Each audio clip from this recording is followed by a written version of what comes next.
እንደዚህ አይነት ነገር ማየት በጣም ያስጨንቃል አይደለ?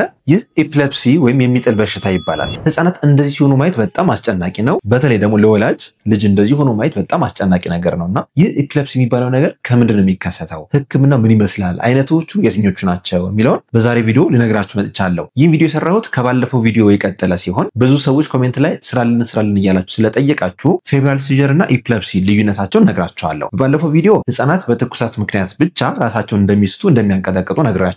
እሱም ግን ሁሉም ትኩሳት ያለው ህፃን በሙሉ ራሱን ይስታል ማለት አይደለም። ስለዚህ ይህን ቪዲዮ ከማየታችሁ በፊት ያን ቪዲዮ ተመልሳችሁ መጀመሪያ አይታችሁ ወደዚህኛው ቪዲዮ እንድትመጡ ጋብዛችኋለሁ። ስለዚህ በዛሬ ቪዲዮ ስለ ኤፒሌፕሲ ሰፋ ያለ መረጃ ነግራችኋለሁ። ቪዲዮውን እስከ መጨረሻው ተመልከቱት። ለብዙዎች እንዲደርስ ላይክ፣ ሼር፣ ኮፒ ሊንክ ማድረግ አትርሱ። እንዲሁም ጥያቄ ካላችሁ ኮሜንት ላይ አስፍሩልን። በዛሬ ቪዲዮ ስለ ሲጀር ወይም ኤፒሌፕሲ ማድረግ ያለባችሁ አራት ዋና ፈርስት ኤድ ቴክኒኮችን ነግራችኋለሁ። መጨረሻ ላይ ደግሞ በፍጹም ማድረግ የሌለባችሁ ሶስት ነገሮችን ነግራችኋለሁ። ቪዲዮውን እስከ መጨረሻው ተመልከቱት። በመጀመሪያ ኤፒሌፕሲ ማለት ምን ማለት ነው የሚለውን ዲፊኒሽኑን ልንገራችሁ። ኤፒሌፕሲ ማለት ሁለትና ከዛ በላይ አንፕሮቮክድ ሲጀር ካለ ይላል። ሲጀር ማለት ራሱ ምንድነው ወደሚለው እንሂድ። ሲጀር ማለት ወይም ማንቀጥቀጥ የምንለው ነገር በተለምዶ ማንቀጥቀጥ የሚባለው ነገር ጭንቅላታችን ውስጥ ያሉ ሴሎች ኒውሮኖች የምንላቸው ሲንክሮነስ በሆነ ወይም እኩል ከፍተኛ የሆነ የኤሌክትሪካል ዌቭ ወይም ደግሞ ጨረር ሲለቁ የሚከሰት የባህሪ የሰውነት የአካላዊ ለውጦችና እንቅስቃሴዎች ማለት ነው። ስለዚህ ሲጀር ሲባል ባህሪ ላይ የሚታይ ሊሆን ይችላል፣ መፍዘዝ ሊሆን ይችላል፣ ወይም ሙሉ ሰውነት ማንቀጥቀጥ ሊሆን ይችላል፣ ወይ አንድ አካል ብቻ ለይቶ ማንቀጥቀጥ ሊሆን ይችላል። ስለዚህ እንደዚህ አይነት ሲጀሮች ሁለት ጊዜና ከዛ በላይ ካጋጠመና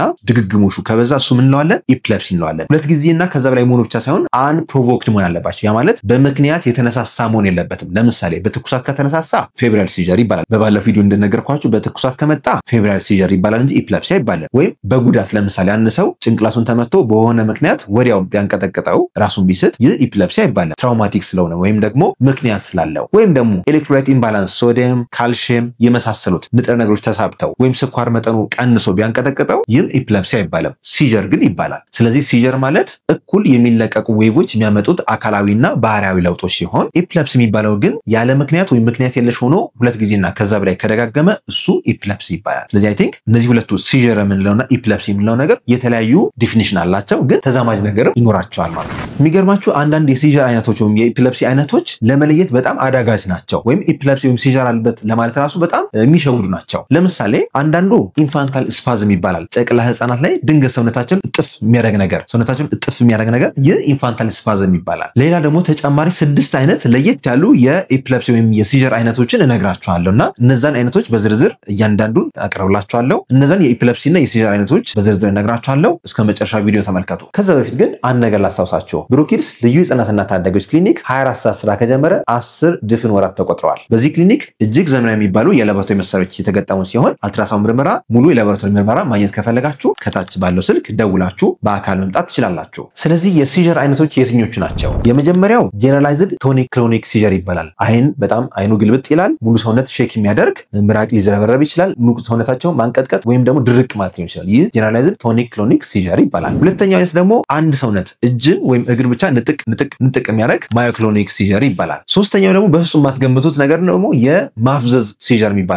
አብሰንስ ሲጀር ይባላል። ለምሳሌ አንድ ነገር ላይ ዝም ብለው ትኩር አድርገው የማየት የሚመስሉ ነገሮች አሉ፣ ግን እናንተ እጃችሁን ታውለበለቡ አይነቁም ወይም ንቁ ሆነው ሪስፖንድ አያደርጉም። ከሆነ ሰዓት በኋላ ግን ምንም እንዳልተፈጠረ ኖርማል አክቲቪቲያቸውን ይቀጥላሉ። ይህ ህፃናት ላይ የሚከሰት ነገር ነው። በተደጋጋሚ በተለይ ትምህርት ቤት ላይ በጣም ኃይለኛ መፍዘዝ ካላቸው፣ ለየት ባለ ሁኔታ የትምህርት አቀባላቸው በጣም ከቀነሰ ምናልባት የአብሰንስ ሲጀር ሊሆን ስለሚችል ህክምና ምርመራ ማድረግ ይኖርባቸዋል ማለት ነው። ብዙ ጊዜ ህፃናት በትምህርታቸው ሲሰንፉ ያው ስንፍና ይመስለናል አይደል? አንዳንዴ ግን ሜዲካል ኬዝም አብሮ ሊኖር ይችላል። የስነ አእምሮ ኬዞች ሊኖራቸው ይችላል። እንደ ADHD፣ ሲጀር፣ ኦቲዝም የመሳሰሉት ሊኖሩ ይችላል። ወይም ደግሞ ማይልድ የሆነ የስነ አእምሮ እድገት ውስንነትም ሊያጋጥማቸው ይችላል። ስለዚህ ህፃናት በትምህርታቸው ደከም ካሉ ሐኪም ጋር ቀርቦ ሳይካትሪስት ጋር፣ የህፃናት ስፔሻሊስት ሐኪም ጋር፣ ኒውሮሎጂስት ጋር ቀርቦ መማከሩ የተሻለ ነው። አራተኛው አይነት ደግሞ ጨቅላ ህፃናት ላይ የሚከሰት ሰብትል ሲጀር የሚባል ደግሞ አለ። ጨቅላ ህፃናት በተለይ እድሜያቸው ከ1 ወር ከ2 ወር በታች ከሆነ የጭንቅላታቸው ኒውሮኖች በደንብ ዋየርድ ስላልሆኑ እርስ በርስ ስላልተያያዙ ልክ እንደ ትልልቆች ህፃናት ሙሉ ሰውነታቸው ላይንቀጠቀጥ ይችላል። አይናቸው ብቻ ብሊንክ ማድረግ ሊሆን ይችላል፣ ወይናቸው ወደ አንድ ቦታ መጠናገር ብቻ ሊሆን ይችላል፣ ወይም ደግሞ ሰውነታቸው አንድ ቦታ ብቻ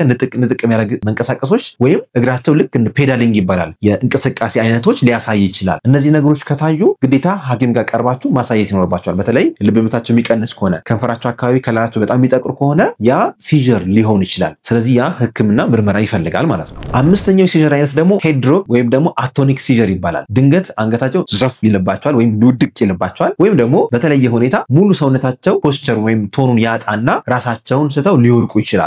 ሲወርቁ ደግሞ የከፋ ነው አወዳደቃቸው በጣም ፍርጥ የሚል ነገር በጣም ሊጋጩ የሚችሉ ናቸውና ድንጋይ ካለ ወይም ሌላ የሚጎዳ ነገር ካለ ሊፈነክታቸውም ይችላልና ይህ አቶኒክ ሲጀር ይባላል። እነዚህ ነገሮች ካሉ በፍጹም መታገስ የለባችሁ። አንዴ ወይ ሁለቴ ካጋጠም ኢቭን በመጀመሪያው ሲጀር አይነት ራሱ ሐኪም ጋር ቀርበው ማሳከም ያስፈልጋል። ይህ ሲጀር የምንለው ነገር ከደጋገመ እና አንፕሮቮክድ ከሆነ ምክንያት የለሽ ከሆነ እሱ ኢፕለፕሲ ሊሆን ይችላል ማለት ነው። ስለዚህ አይበለውና ይህ ነገር ከተከሰተ ምን ማድረግ አለብን? የመጀመሪያው እንዳልኳችሁ ሐኪም ጋር ቀርበው ማሳየት ያስፈልጋል። ሐኪሞች የደም ምርመራ የሚያዙታሉ፣ የጭንቅላት ምርመራ ኢኢጂ የሚባል ምርመራ አለ። በተጨማሪ አስፈላጊ ከሆነ የኤምአርአይ ኢሜጂንጎች ሊታዘዙ ይችላሉ። ሌሎችም እንዳስፈላጊነቱ የሚጨመሩ ምርመሮች ሊኖሩ ይችላሉ። ያ ከታወቀ በኋላ ቋሚ የሆነ መድኃኒት ለኢፕለፕሲ ሊታዘዝ ይችላል። መድኃኒቱ ደግሞ አንዴ ከተጀመረ ቢያንስ እስከ 2 ዓመት የሚቀጥል ነው የሚሆነውና ያ መድኃኒት ከጀመራችሁ ኮሚትድ ሆናችሁ በተመሳሳይ ሰዓቱን ጠብቃችሁ መስጠት ይኖርባችኋል። ኢቭን አንድ ቀን እንኳን ሚስ ካደረጋችሁ ያ ሲጀር ወይም ኢፕለፕሲ ሊነሳባቸው ስለሚችል ማለት ነው። ስለዚህ አይበለውና ይህ ነገር አንድ ሰው ላይ ቢከሰት ቤት ውስጥ ማድረግ ያለብን ነገሮች አሉ፣ ማድረግ የሌለብን ነገሮች ደግሞ አሉ። ስለዚህ ማድረግ ያለብን 4 ዋና ዋና ስቴፖችን እነግራችኋለሁ። በፍጹም ደግሞ ማድረግ የሌለባችሁ 3 ነገሮችን እነግራችኋለሁ። ቪዲዮውን እስከ መጨረሻው ተመልከቱ። በመጀመሪያ ራስን ማረጋጋት ይፈልጋል። ብዙ ጊዜ ሲጀር ልጃችን ላይ ሲያጋጥም ማየት በጣም አስጨናቂ ነው። በልጅ መፈጠር በጣም ከባድ ነው። ሆኖም ግን ደግሞ ያንን ልጅ ለመርዳት ራስን ማረጋጋት የመጀመሪያው ስቴፕ ነው። ስለዚህ ያ ነገር ካጋጠማችሁ ቶሎ የመጀመሪያው ስቴፕ የሚሆነው በአካባቢው ማንኛውም ሊገጩት የሚችሉ ወይም ሊመቱት የሚችሉ ወይም ስላታማ ነገሮችን ማስወገድ የመጀመሪያው ስቴፕ። ሁለተኛ አንገቱ ዙሪያ የጠበቀ ማንኛውም ልብስ ካለ እሱን ማላላት ያስፈልጋል። ምክንያቱም አየር ቧንቧው ሊዘጋው ስለሚችል ማንቀጥቀጥ ሲኖር ብዙ እንቅስቃሴዎች ስለሚኖሩ አንገት አካባቢ መታነቅ ካለ ለምሳሌ ብራስሌት የሚያስሩ ከሆነ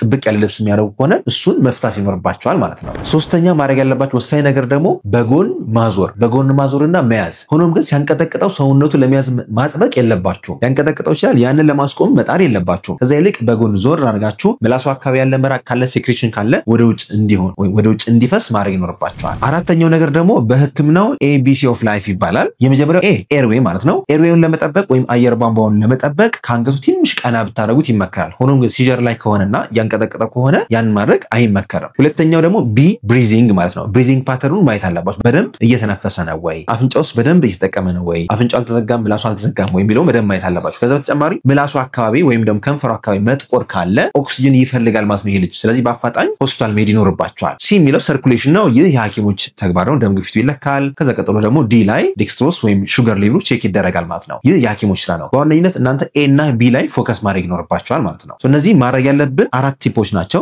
በፍጹም ደግሞ ማድረግ የሌለብን 3 ነገሮች አሉ። አንደኛ እንቅስቃሴውን ወይም ሲጀሩን ለማስቆም መገደብ ወይም በእጅ ወይም በጡንቻ ለመያዝ መሞከር። በፍጹም ይሄን ማድረግ የለባችሁም። ሰውነታቸው እንደዛ ስለያዛችሁ ሊቆም አይችልም፣ አንቀጥቀጡ ሊቆም አይችልም እና ሲጀሩ እስከሚቆም ድረስ በጎን ማስተኛት ብቻ ይመከራል። ሁለተኛ ማድረግ የሌለባችሁ ነገር ውሃ መድፋት ወይም ክብሪትን መጫር። ውሃ መድፋት ሰውነት ለማቀዝቀዝ ልታስቡ ትችላላችሁ፣ ግን እንደዛ ስላረጋችሁ ከሲጀሩ ልጁ አይነቃምና ውሃ መድፋት በፍጹም አይመከርም። ክብሪት መለኮስ፣ ማሽተት በፍጹም የማይሰሩ ነገሮች ናቸው። ሶስተኛ ማድረግ የሌለባችሁ ነገር ደግሞ አፉ ላይ ወይም ምላሱ ላይ ምንም አይነት ተጽዕኖ መኖር የለበትም። ምናምን መክተት የለባችሁም። ብዙ ጊዜ ምላሱ ይነክሳል በሚል ፍርሃት ጣታችንን ማስገባት ወይም ስፓቹላ ማስገባት እሱ ተከልክሏል።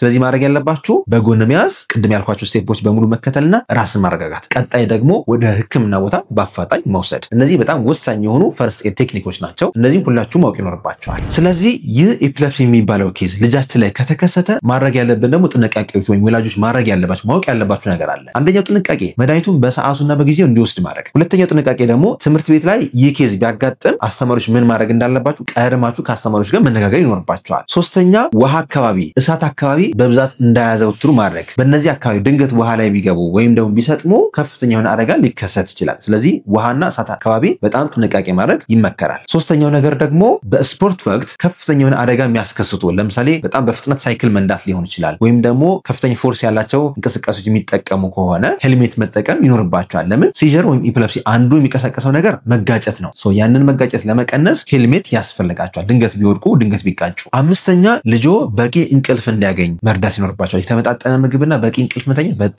ለህፃናት ወሳኝ ነው። ለሁሉም ህፃናት የሚመከር ነው። በተለይ ደግሞ ኢፕለፕሲ ሲኖርባቸው አንዱ ኢፕለፕሲ የሚቀሰቀሰው ነገር እንቅልፍ ማጣት ሊሆን ስለሚችል በተቻለ መጠን በእድሜያቸው ልክ ከ7 ሰዓት እስከ 8 ሰዓት በአማካይ እንዲተኙ እርዷቸው። ስለዚህ ለዛሬ ያለኝ መረጃ ይህን ይመስላል። መረጃውን ከወዳችሁት ላይክ አድርጉ። ጥያቄ ካላችሁ ኮሜንት ላይ አስፍሩልን። እርሶም እንደዚህ ኬዝ አጋጥሟችሁ ከሆነና ምናልባት ያወዛገባችሁ ጥያቄ የሆነባችሁ ነገር ካለ ኮሜንት ላይ አስፍሩልን። በተቻለ መጠን የሁላችሁን ጥያቄ ለመመለስ እንሞክራለን።